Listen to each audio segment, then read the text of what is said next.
Noob School. All right, welcome back to Noob School episode 123 of the podcast. Can you believe it? I can't. They tell me it's been 2.5 years, but anyway, we're at 123 and we've got a special guest to celebrate this wonderful number, Mr. Matt Dunbar. Welcome, Matt. Thanks, John. Glad to be here. Yes, sir. Matt has become, I would say, quite an important part of emerging business in the Southeast. He runs VentureSouth and he runs the Upstate Angel Network, both of which find and invest in the very best emerging tech companies, right? In the Southeast. And let's start by you telling us a little bit more about what these companies do and how long you've been at it. Just give me the skinny on it. Yeah, happy to. So the Upstate Carolina Angel Network was the genesis of what has become VentureSouth. Okay. So UCAN is the acronym for Upstate Carolina Angel Network. We launched in early 2008, which, as you may recall, was a interesting year in the economic history of our country. Yeah, but there were some silver linings to that, namely that we hadn't already started investing, and so we didn't have a portfolio that went under during that time. Right. Had we started 2 years earlier, that probably would have killed us. Yeah. But that bought us some time to try to figure out how to put this angel investor network together. And for those that may not be familiar, an angel investor is an individual that's investing their own money in a risky startup that's not a direct friends and family connection, as opposed to a venture capitalist who raises money from institutions primarily and then invests on behalf of those institutions. An angel investor is risking their own capital. And so there was this movement that had started to grow across the country around that time, partly as a result of the dot-com bust, where individual investors started to get together to try to learn from each other how to invest in startups and maybe not make some of the same mistakes that had been made during the dot-com era. So angel groups started to emerge. There were a group of leaders in Greenville that wanted to put a group together. They decided to try to hire somebody to organize and run the group. Right. I happened to be in a transition at that point in my career and was in Atlanta at the time, but started networking because I had set my sights on trying to land in Greenville. Happened to literally bump into one of the gentlemen that was organizing the group at a luncheon event in Greenville. We had a chat, and ultimately that led to me becoming the inaugural Managing Director for the Upstate Carolina Angel Network in 2008. Was this the group that put together Next in the first place? So I wasn't here, so I don't know all the nuance of exactly how those groups overlap, but Next was involved in helping organize the interest meetings and facilitating the conversations around this topic. Okay. And so that was a very integral part of getting the group together that we then launched in April of 2008. Yeah. And so what UCAN was a local network of investors that want to invest capital in startup companies in the hopes of growing the entrepreneurial ecosystem and obviously generating attractive returns from those investments. So we started out in 2008 with about 70 investors in the spring of 2008. Of course, the financial crisis unfolded over the coming months, so we pretty quickly skinnied down to about 50 investors over the course of the next year. But again, that bought us some time to try to figure out our processes and our approach and start to generate some deal flow. And lo and behold, we started to make investments slowly over those first couple of years. But then an interesting dynamic emerged where we started getting phone calls from folks around us and other communities in the area asking us how we started this angel group, because one of the things that people had discovered around this time was that all net job growth in the economy comes from startups. So big companies obviously have lots of jobs, but lots of big companies die or shrink or lay off people. And so the net job growth comes from young companies that grow fast. Yep. So in the aftermath of the financial crisis, everybody says, how do we create jobs? We need startups. Lots of communities started accelerators to try to support startup companies during that era, but they pretty quickly ran into the problem that, well, we have these startups, but where do we find capital to help them grow if they want to have a chance to succeed?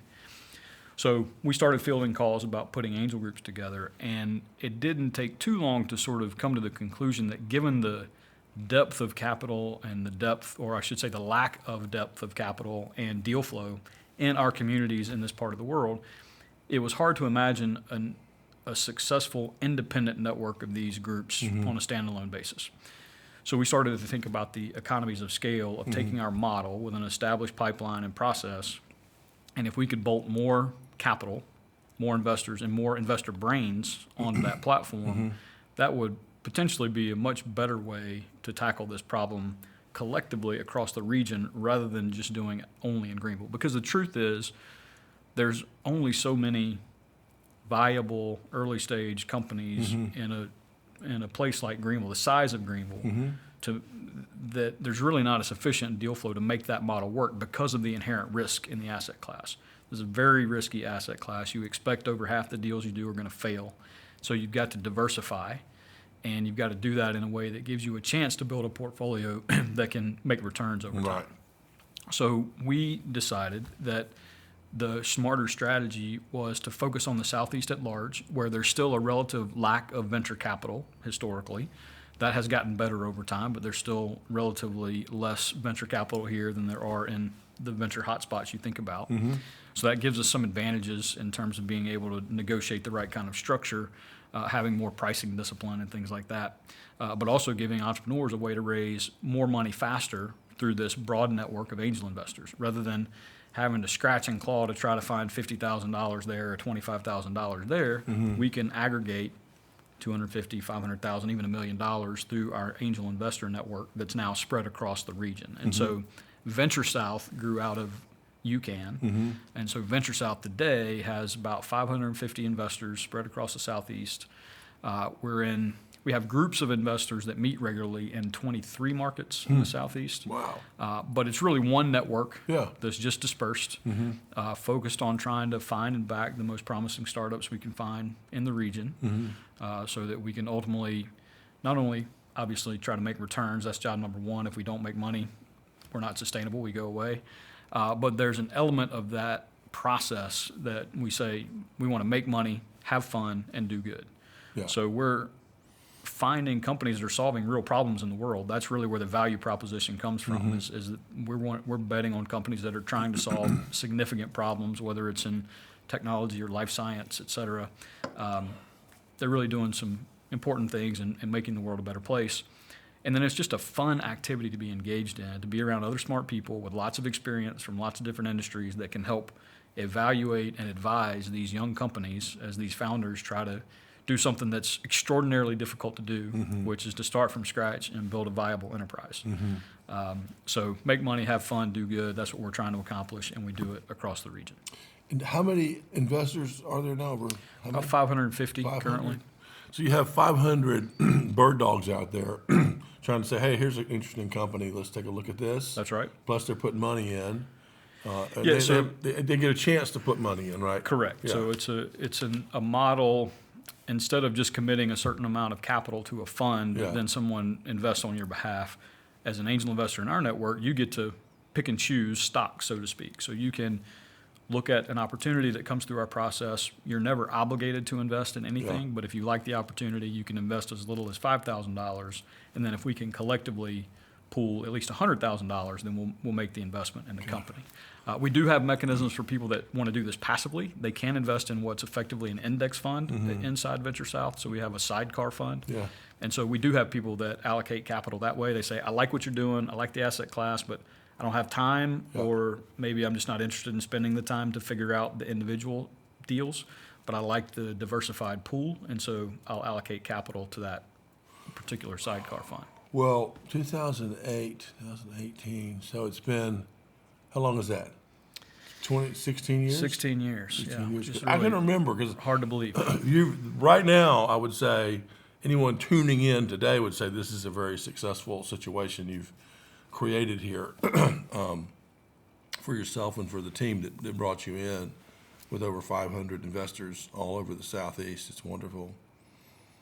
But I can remember in 2008 or 2009, I really hardly knew you, but I would see you, and you were in an office about as big as this table, and it was it was like The fishbowl. It was at a Next. fishbowl, and it was in a busy hallway, and it was all window. There was no door, and so he was sitting here by himself working, and everyone would walk by and he'd be like, hey, you know, you just couldn't get any work done, right? Not the most efficient office setup, but it was great. And kudos to Next and Bob Hughes, who supported us and gave us that space to get started out of. So we really enjoyed being there, even though it forced you to meet everyone, I suppose. And that was great. Yeah. That was great. Yeah. Yeah.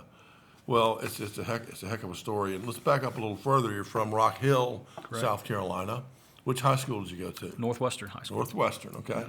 Go Trojans. Did you know you wanted to be in this kind of field in high school? Never crossed my mind. What were you thinking back then? Well, I went to college to become an engineer. So Okay. I studied chemical engineering at Clemson. I liked math and science and thought that's what I should probably do. Yeah. And so I went and had a good experience and enjoyed learning that. I went to work in industry as a chemical engineer with a company called Eastman Chemical. Yeah. They're headquartered in Kingsport, Tennessee. They spun out of Eastman Kodak back in the early 90s. Kodak based in Rochester, New York. Their chemical division was based in Kingsport. So I went to work for them. I put my degree to work, did some chemical engineering for a couple of years in one of their plants that makes specialty plastics. Yeah. And that was a good experience. I enjoyed it. But I also came to realize I didn't want to do that for the rest of my career. Yeah. I had an opportunity inside the company to move to what's called an application development role. So rather than just being in the plant helping make sure we made the right stuff, it was a customer-facing role. So I was an interface between the lab and the production and the customers in the field, and sort of a two-way communication role of helping the customers understand how to use the materials and then taking feedback from the market to our scientists and our folks in the lab to say, here's how we might need to improve this product for this particular application. And I really enjoyed that. But I also pretty quickly realized I didn't know much about business. And so after 4 years at Eastman, I decided I wanted to go to business school.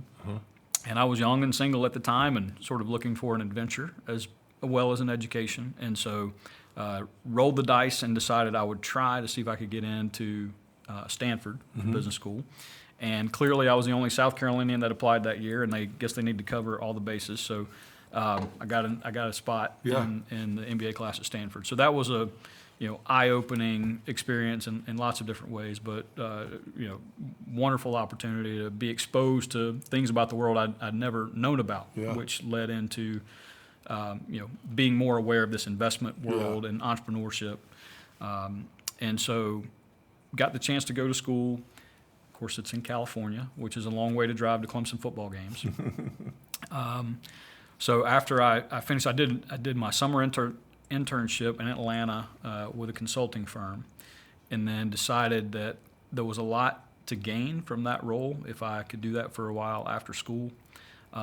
There was just a really powerful skill set I saw both from my classmates that came out of the consulting world and then in my internship, where it was a great combination of the analytics, which I already liked, with a really powerful communication skill set. And I liked that combination a lot. So I thought, I want to go learn how to do that better. So I went to work for a firm called BCG, the Boston Consulting Group, but in their Atlanta office. They had offices all over the world. So back to Atlanta. So I did that for about 3 years, learned some of the skills I wanted, and also got married in the meantime and decided I didn't want to be a road warrior for too long. And, the travel wears on you pretty quickly. We wanted to start a family, and I'd always wanted to come back to South Carolina and try to find something interesting to do and contribute here. I was intrigued with Greenville. A lot of my Clemson friends were in Greenville. I saw a little bit of the activity that was happening and thought, this might be a pretty dynamic place to be. So that's when I started that process of looking for something interesting to do, and literally happened to bump into J.B. Holman at Clemson. Clemson had just started its foray into getting more active in the Greenville community. So I showed up for one of their luncheons, didn't know anybody, got in line to get lunch, started chatting with the person next to me, who turned out to be J.B. J.B. and Tim Reed were the two folks that were really leading the charge to found the UCAN group. So we started a conversation, and actually, at the end of that conversation, when I told him a little bit about my background and what I was doing, he asked me what I knew about venture and angel investing. And I said, well, I've studied it a little bit, but I haven't done it. It's intriguing to me. I knew I wanted to do something more entrepreneurial after my early career was in a big company, and my work with BCG was all working for big companies. I knew I wanted to do something entrepreneurial. So we met, and he said, well, it's great to meet you. We're really looking for somebody that's got a venture capital background, so good luck. We'll see you around.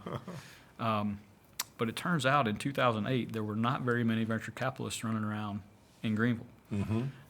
So I think due to a lack of other available options, they called me back and said, "Hey, are you still interested?" This was a couple months later, and I was still trying to decide what I wanted to do. Yeah. And I said, "Yeah, I'm still interested." So we got together and off to the races we went in April of 2008. Well, gosh, there weren't many freshly minted Stanford MBAs running around either. I think we did pretty good getting you. You've been so steady, just so steady, and staying after it. It's been awesome to see. One of the things that you learn the hard way in this business is it's a much longer game than you probably think it is at the beginning. You think you're going to get into these companies and have a nice, easy trajectory to a 3-year exit strategy, and 3 becomes 5, becomes 7, sometimes becomes 10. And you have to learn that if you're going to invest in this space, that it's not as easy as it looks. It's easy to put the money to work. It's a lot harder to get it back. So how many active investments do you have right now? We've invested in a total of about 115 companies since 2008. Okay. Among those, about 73, I think, are active at the moment. Okay. The rest have either been shut down or sold. 73. And, we're kind of a sales program here, so let's talk a little bit about what you've learned by investing and watching these companies, the ones that didn't make it, the ones that are doing well. How is sales playing into that? Well, I would say that by and large, the failure mode for the ones that don't work is they don't sell enough. I mean, that's really, sometimes it's a founder blow up, or maybe there's a litigation issue, but by and large, they can't generate enough revenue. Right. And at some point, a company has to fund itself with revenue, not just investor money. Right. And so that's really a critical factor in not only what we evaluate, but obviously in the company having a chance to be successful. But when it's early and you have few data points, it's hard to extrapolate and know if those data points are really a trend line or if they're just an anomaly. Yeah. And that's the risk of early stage investing. You don't know if you're investing into a line or just into a random collection of a few data points. You try to diligence that the best you can, but you're really betting on the founders to go prove that out. And I'd say the best founders have a really well-designed and orchestrated process to grow their sales organization so they can do that repeatably. Yeah. And the ones that tend to struggle maybe either didn't do a good job of putting that sales structure in place, which is challenging. I'd love to hear some of your insights on that. But I think too often the founder kind of takes too much on themselves, and or the way they're able to land their first couple of deals is not repeatable and sustainable, and they have a hard time making that transition into a scalable sales process. It's their cousin or where they went to school or something. There's some relationship there that gives you a false signal that, hey, the market needs this, when really maybe it's just that one particular customer. Yeah. I saw that. Do you remember the company Ariba? It was a B2B Sounds company. familiar. Right before the dot-com blew up. Yeah. It was called Ariba. And we were trying to partner with them, and I went out and visited. They're out in California somewhere, and their CEO and the whole people, and they were valued at like $20 billion or something. And I said, "Well, show me your customer list." They had 12 customers. Wow. And I just eyeballing it, I could tell that I could point to 8 of them that were connected to the CEO. Yeah. Purdue University. Did you happen to go to Purdue? And like some of their investors, like companies and stuff. So anyway, you're right. Yeah. The first couple, I say get them any way you can. Sure. When you start. Yeah, absolutely. Absolutely. But then you got to put something in place. Right. I've seen, what I've noticed the most over and over again is it's kind of the one more feature people. It's like, how's sales coming? Well, as soon as we get this mobile thing working better, Yep. I didn't ask you that, And a founder or the co-founder, there's so many things you can do in a startup that if you're not smart about sales, you end up doing the things you like to do. Yeah, or you don't have a good enough filter on what you're hearing from the market. You're chasing that feature, thinking if I can just get this done, that's going to unlock this next wave of sales. And so I think that's part of the challenge and the art of being a great founder in early stage sales leader is Yeah. really listening carefully to the market and really honing in on what really is the unlock that you need to get there. And too much time and too many resources are wasted chasing too many different features or components that you think are really going to move the needle when ultimately they don't. And that's the challenge. Did you invest in 6 a.m. City? We did. You did. So I did just a tiny bit of work with them a couple years ago, just enough to watch and see what was going on. But they're going to be successful. Well, they are successful, partially because Ryan can't help himself but to be a sales guy. Yeah. He's CEO, but I mean, Right. he's out there cutting deals and working the phone. He Sure. likes to do it. Yeah. And there's no surprise that they're going to be successful. Yeah. And if he was a feature guy, he could be in there designing another Sure. newsletter feature. Well, and case in point, I mean, they're in the process of shutting down one of the things they built because it was a good idea at the time, but it's not generating the margins that they need. And so they're shifting focus to where they're able to generate better returns. And that's what they should do. Yeah. And it's not to say you shouldn't experiment, Right. but you've got to be very judicious about how much resource you invest in that experiment and having a discipline around when to know when to kill something versus continuing to pour resources. So into one something thing, you that asked me doesn't what I thought. I like to get, if you have a co-founder and a co-founder, I like one of them to be the salesperson. work. Yep. And a lot of times I'll say, well, the CEO's got to be the salesman. Well, maybe not. Maybe not. I mean, everyone can't be a salesperson. Maybe he can help or whatever, but even if you don't have either one of those people, somebody has got to do nothing but sell. Yeah. It doesn't have to be even the founder, but if there's somebody, like when I started with Larry Blackwell, he's an engineer. He was doing all this stuff and the product and the people and the services and the training. And he said, John, just do the selling. I'm like, I can help you with the lease. He said, no. I don't want you to do anything else. Yep. You've got a goal. You've got a comp plan. I don't need any help with anything else. And it kind of hurt my feelings Yeah. at first. But now, of course, I know how important that decision was, because I could have easily gotten all wrapped up in what the color scheme was going to be and what the new feature should be. And those are fun things to do. Sure. But calling people on the phone all day, that's not as fun. Yeah. Yeah, that's tough. So I think I would tell all your folks, somebody needs to focus on it. And it'll make it, because your founders will tell you, yeah, we're working on that. I make a few calls every morning if I have time. Well, who's got time? Yep. Very rare. Yeah. Yeah, no doubt. How many of those 71 would you say has a real good sales leader?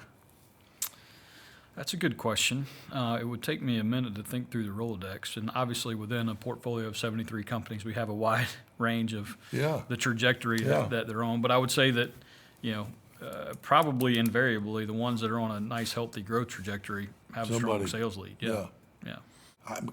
I'm sure it's out there, but I've never seen a company that had a focused, full-time effort on sales that wasn't making some progress. Yeah. Because you could always wait for the product to be better. Yeah. But you can make progress today. Yeah, no doubt. And, again, at the early stage we invest in, we're still at a point where we're triangulating on some data points, trying to convince ourselves whether or not we think there's a product market fit there. Right. And so I do think in those early stages, again, back to trying to experiment and see if you can do it repeatably, like I do think there's a period there where it's less certain if you're allocating the resources in the right direction on who you're selling to or how you're trying to sell. Right.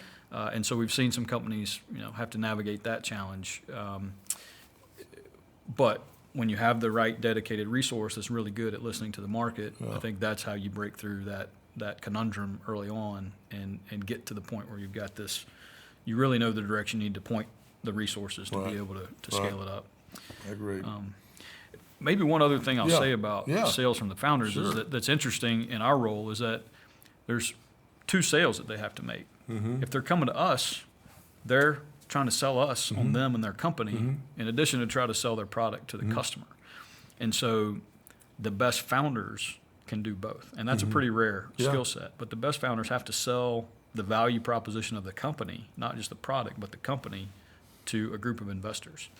And so what we tend to tell investors is that, or excuse me, tend to tell founders who are trying to raise capital is that think of it as a sales process.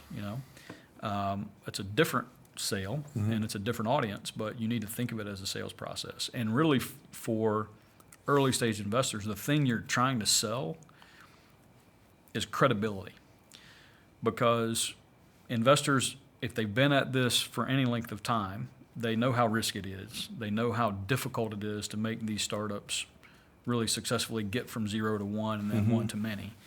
And so they know the odds are long. And they see a lot of different deals. We look at a lot of companies to try to find the ones that we'll invest in. So they see a lot of pitches. The founder is really, their job is to tell a credible story about how among all those different options and against those very long odds, this particular team and this particular company and this particular market opportunity is one worth betting on. And there's a painting of a picture that shows a clear path to how we generate a return on your capital in spite of those long odds and in spite of the challenge that we're very early and we're asking you to believe in a future state that we can't prove yet. And so I think that's a real skill and art that the best founders figure out, that at every step of the process of raising money, you're putting chips in the credibility bank, and anything you do that undermines that credibility, whether it's telling a lie, not being prepared, not demonstrating what you've said you can or have done, all those things take withdrawals from that credibility bank. And if you don't have a pretty good, robust balance in that bank at the time, it's time to call the question on investment or not, you're not going to be able to secure funding. Yeah. How many times have you seen someone who's really good at doing the sale to raise the money, but then not so good at selling to the customer? It's fairly common, actually. And so this is back to your point about co-founders. I mean, I think what tends to be really powerful is if you have a leader who's really good at selling the vision, and then it might be a CTO who's really the driver of the technology or the product, but somewhere in that mix, there's got to be somebody that really understands the market and knows how to get access to the right people in the market to get that sale in front of them, that product in front of them. And so whether it's a CTO or somebody else on the team, if it's not the two founders, it needs to be probably the next hire that really has that insight and know-how to navigate that marketplace to get to the customers. Yeah. Well, that's the key. I think someone's got to focus on it. Yeah. For sure. When you were at Stanford, was there any like people that have gone on to be famous, like technology entrepreneurs that you met out there? Yeah. I'm a peon among my classmates. Lots of folks have gone on to do. You're a king around here. Well, I love being here. But yeah, one of my classmates was the founder of Match.com, and the company that has gone on to grow and acquire a lot of the companies in that space. One of my good friends and classmates became the general manager of the Philadelphia 76ers. Nice. Actually architected the process, if you paid attention to the NBA back in those days. He's an analytics guy and understood the value of draft picks. So he positioned them to be able to get the picks that led to Joel Embiid. So I remember that guy. Yeah, but I don't remember the process. I remember there was some that was the label that was some put on it. quant. Trust the process. We're working towards a bigger goal. It's going to be painful in the short term, but we're playing a long game. Okay. Yeah. That's pretty cool. Yeah. And was there any particular thing you learned, any class or anything that was especially good? There were a lot. And like I said, I was coming into it with an engineering background, not a business background. So I had so much to learn on every front. Yeah. And just being exposed to, sort of the way the financial world works and really the way business works. All of that was sort of a revelation for me. And being able to learn not only from my professors, but my classmates who brought that experience to the table was invigorating and challenging and humbling. I mean, I was around some extraordinarily smart people. So I'd always thought I was reasonably smart. And then I went there and I thought, well, they've set the bar a little bit higher than what I had grown accustomed to. So, there were, I really enjoyed corporate finance. I really enjoyed, I took an entrepreneurship class or two. There were a couple classes around leadership that were impactful. So all of that together, and again, just the interaction with classmates. And obviously, you're in a place where you're surrounded by a lot of the world's talent in the technology space. So we had the opportunity to see and hear from a lot of those folks in the Valley. Yeah. You know, Eric Schmidt coming in and teach a class, John Mortgage at Cisco at the time. You know, a lot of insights that you gain from hearing those folks. They have a series called View from the Top, where a lot of those folks would come in and share their experiences. So I still have my notebook where I took a lot of notes from those talks, and Good that for was you. impactful. Well, I'm glad you did that. That's wonderful. I have a couple more questions, then we can close up. Sure. What is your all-time favorite book? My all-time favorite book is a book called Endurance by Alfred Lansing. Okay.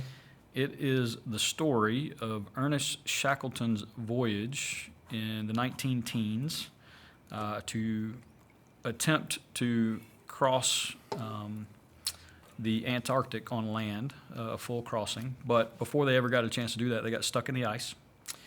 And so this is an adventure story and a survival story about this crew of 20-something, 27 maybe, who got stuck in the ice and basically had to survive for 2 years in Arctic conditions. Like a little tent thing? Oh, well, they didn't have tents. Okay. So they stayed on the ship for a while, but eventually the ship was getting broken up by the ice, so they had to get off the ship and find a way to survive and traverse the ice. And ultimately, they were able to salvage some of the boats, the rescue boats from the bigger ship. And Shackleton and a couple of his guys made it to another island, from which they also launched another boat to get to Elephant Island, where there was a whaling outpost. But the story of their survival is fascinating. It's unbelievable. Like, it gives us a great perspective on how soft we are today. Like, the conditions that these hardy people endured is hard to fathom. Yeah. None of them died. Wow. They all survived after 2 years in unbelievable conditions. It's also a great story about leadership, because Shackleton really took some actions that resulted in people surviving when they easily could have all died. And dealing with startups, it's a great story for startups, because every time you think they've got something solved and there's going to be a rescue, a new challenge props up. Yeah. And they couldn't anticipate it, but now they've got to deal with it or they're going to die. Yeah. And so it's this series of challenges that present themselves for which you have to solve a problem that's, life or death. Yeah. And do that in a way that he got everybody to follow along is just pretty remarkable. A great leadership story, a great adventure story. I'm going to have that's to one of listen my to that favorites. one. That It's sounds like a fantastic. great one. Yeah. What about favorite word? My favorite word, I will say, that's a tough one, but I'm going to say serendipity. Okay. Partly because it's fun to say. Yeah. Serendipity. Partly back to my story about how I stumbled into getting involved in angel investing to begin with. That was a serendipitous moment, a happy accident. I could not have planned that. I had no way to anticipate that was going to happen. I wasn't angling for that particular career. Yeah. But I just happened to show up and happened to engage with somebody that led to a conversation that opened up an opportunity. And so I think there's a lesson in that, just showing up and engaging with people. You never know as you turn over those rocks what's going to emerge. Yeah. And so I like to think about trying to create serendipity. And I think that's been... Yeah, I love that. I love that. And I coach young people all the time to get involved in as many things as possible.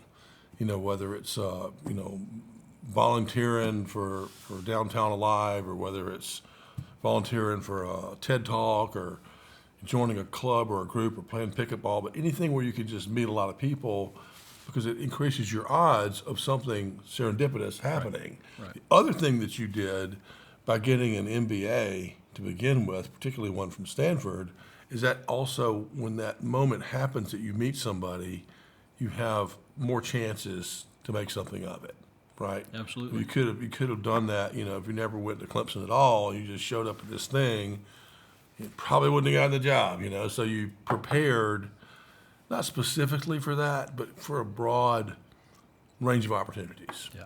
So, happy all that worked out. Is there anything that you want to promote today? Well, we always like to promote VentureSouth. Yeah. So for anybody that might be interested in learning about early stage investing, we have a lot of folks that are new to that asset class, have never done it before. We spend a lot of time on education for our investors because, like anything else, there's a lingo you need to learn and there's a learning curve you have to climb to give yourself a decent chance to be successful with an early stage investment portfolio. So we're always recruiting investors that want to get involved. Obviously, we're also always recruiting companies that are promising and want to raise some capital, and we try to bring our network to bear to help those companies along. So, And what would that look like? What's your typical emerging company look like? Revenues and stuff like that? yeah, so we consider ourselves primarily seed stage investors, seed and Series A. So it's beyond an idea on a napkin. There's got to be a real business. Depending on the nature of the business, more than likely there's at least a customer or two. So there doesn't have to be a lot of revenue, but we would like some evidence that the dogs will eat the dog food, so to speak.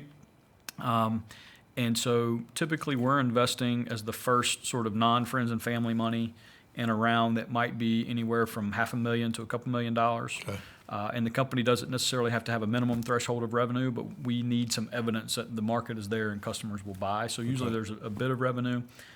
Could be relatively small, but then we also will engage with companies at a Series A stage, and they might have a few $100,000 or even a couple million of revenue at that stage. And VentureSouth.com? .vc. .vc.